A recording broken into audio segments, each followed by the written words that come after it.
Salam gars yi, j'espère que vous allez bien. Moi ça va super bien. Pour gars yi tey ñëw si vidéo tey bi dama leen wan meilleur classement voilà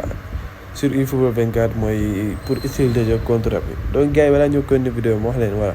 ngeen like vidéo bi ngeen partage surtout ngeen abonné bu dee ku bees si chaîne bi wala nga yàgg seetaan samay vidéo te abonné ko ma lay wax nga abonné wu léegi nii c'est facile et tout mais aussi nga seetaan vidéo ba mu jeex tàkk pour nga mën a xam voilà njëriñu ak ban classement la déjà ak lan la mën a apporter bon eFootball dañoo seetlu ne depuis voilà loolu yàgg na gars yi dañuy def ay débat et tout ne style de jeu possession moo gën wala style de jeu contre mais pour man contre rapide moo gën ndax des fois mën nga di day adversaire xam ne doo yor bal et tout donc ne day lay dominer tout te contre rapide bi day permettre automatiquement boo yoree bal sa joueur yi voilà comme Real nu muy def rek ma ngeen seetlu Real contre City nu mu demee woon tamit comme noonu Real défendre am benn kii contre attaque dem dugal voilà comme noonu rek lay demee voilà mais fii nii nag dama leen indi classement boo xamante ne voilà mooy gën a fësal affaire mooy tax affaire bi gën a mën a nekk ak yan joueur ngay teg poste bu nekk donc gars yi c'est important seetaan leen vidéo ba mu jeex tàgga voilà gars yi mën nañ dem en fait voilà tout d'abord modification yi bon si milieu de terrain lay tout pour défense bi c'est voilà ni mën nga def nii wàccee tout bu la neexee mën nga bañ a wàccee nga bàyyi fa joueurs yi noonu mais wàccee nii rek def nii voilà day permettre espace nga def classement bi voilà léegi fii changement bi ngay def kese mooy Pedri bi nii laay yóbbu fii mais MO laa koy def quoi MO laa koy def voilà ok kii mën nañ ko bàyyi la mooy mën nañ dem voilà MO léegi gars yi bu dee attaque bi choix bi pour excentré yi d'abord laa leen wax choix excentré yi ay ailier prolifique ngeen xool voilà ailier prolifique ñi nga xamante ne c'est-à-dire ñu am ay capacité de dribble contrôle de balle conduite de balle xam ne di boo leen passé teg di leen mën a contrôler facilement boo seetloo am na attaquant da ngeen koy am mais suñ contrôler balle bi day pousse dem bu sori mais genre yi boo leen di passe bali du dem et tout day wàcc seen tànk dem te am nañ capacité de dribble ak vitesse boo xamante ne dina permettre ñuy dribbler défenseurs yi voilà comme genre Dembélé et tout Kvaratskhelia bi tamit voilà pour point attaquant point voilà mën ngeen choisir Mbappé voilà vitesse am et tout mën ngeen aussi choisir mooy Haaland voilà Mbappé opportuniste voilà style de jeu opportuniste mën ngeen tànn buteur Mané mën ngeen ko tànn mais Haaland tamit voilà mën ngeen choisir Haaland comme attaquant point man sama voilà ñaar ñi daal di mën a kii même Haaland sa opportuniste la gis ngeen ah donc style de jeu opportuniste wala buteur Mané boo leen ci amee choisir leen ko voilà et tout pour milieu de terrain yi nag voilà milieu offensif yi moom c'est voilà c'est important c'est catégorique moom benn choix ngay am voilà mu nga choisir milieu attaquant c'est-à-dire milieu de terrain moo xam ne de base milieu de terrain mais day nekk comme ça mën nañ ne faux attaquant la c'est-à-dire day indi benn apport ci attaque bi jàppale sa attaquant yi defaat contre attaque di nga gis ne day am surnombre c'est-à-dire ce joueur dañuy nekk 4 alors que déjà classement bi 3 attaquant la normalement mais milieu de terrain bi day ñëw jàppale leen voilà Pedri surtout qualité de passe am voilà dribble et tout mais am na tamit finition tuuti donc ça loolu da ngay permettre voilà muy dugal yenn but yoo xam ne voilà ak passe yoo xamante ne voilà day casser ligne bi complètement léegi pour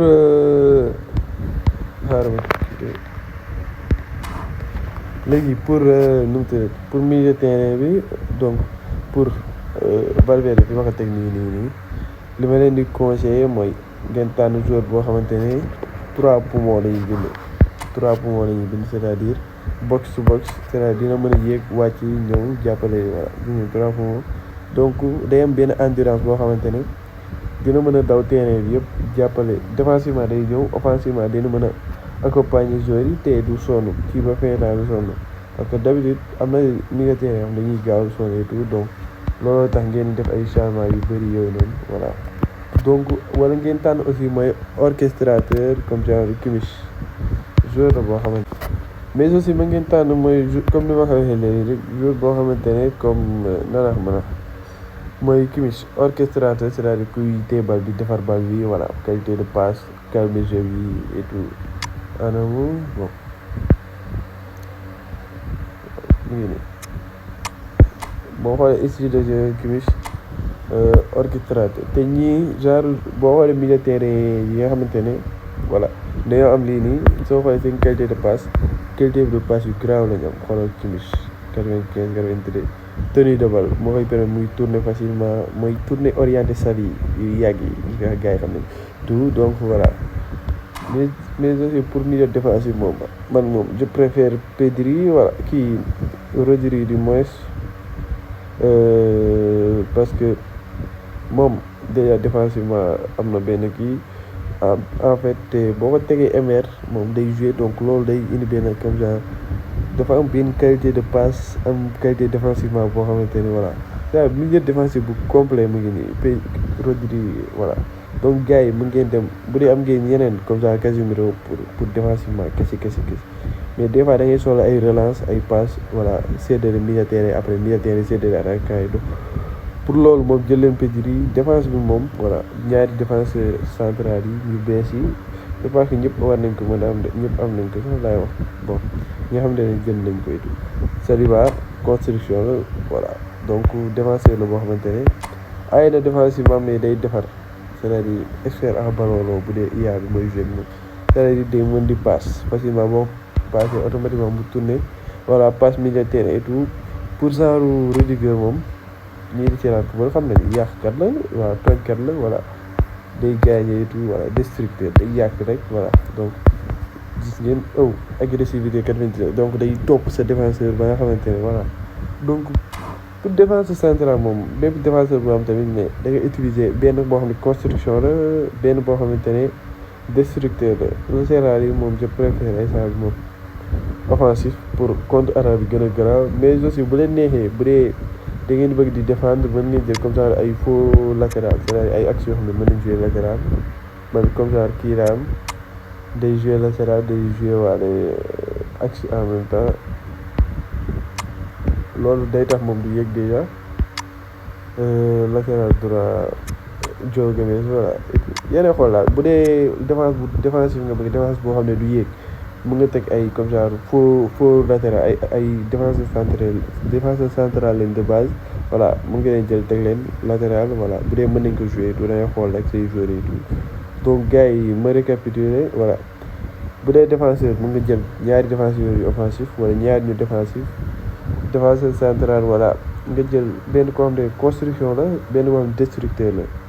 milieu terrain moom nga jël comme genre Rodri voilà exécution xam nga orchestrateur la def mel ni de base voilà plaque tournante donc plaque tournante nga gën a xoolee tout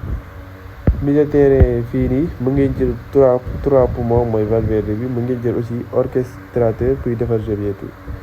bu dee milieu offensif moom milieu attaquant laa leen di conseiller ndax day défendre day wàcc jàppale milieu terrain qualité de passe et tout mais day yëg jàppale attaquant yi tout point moom voilà xool leen mooy buteur malin kii opportuniste yéen xool ailier yi moom xoole ailier prolifique c'est important pour dribbler et tout donc gars yi j'espère que comprendre ngeen et di ngeen dem essayer classement bi xool apport bi bu dee essayer ngeen ko dox na ngeen bind ma ci commentaire voilà ndax baax na et tout si yéen voilà ndax man moom ni ma ko gisee moom nice et tout joué naa si waaw parfait classement bu baax la et tout donc gars yi ma leen wax voilà ngeen like vidéo partage leen voilà te di leen dig daje ba beneen vidéo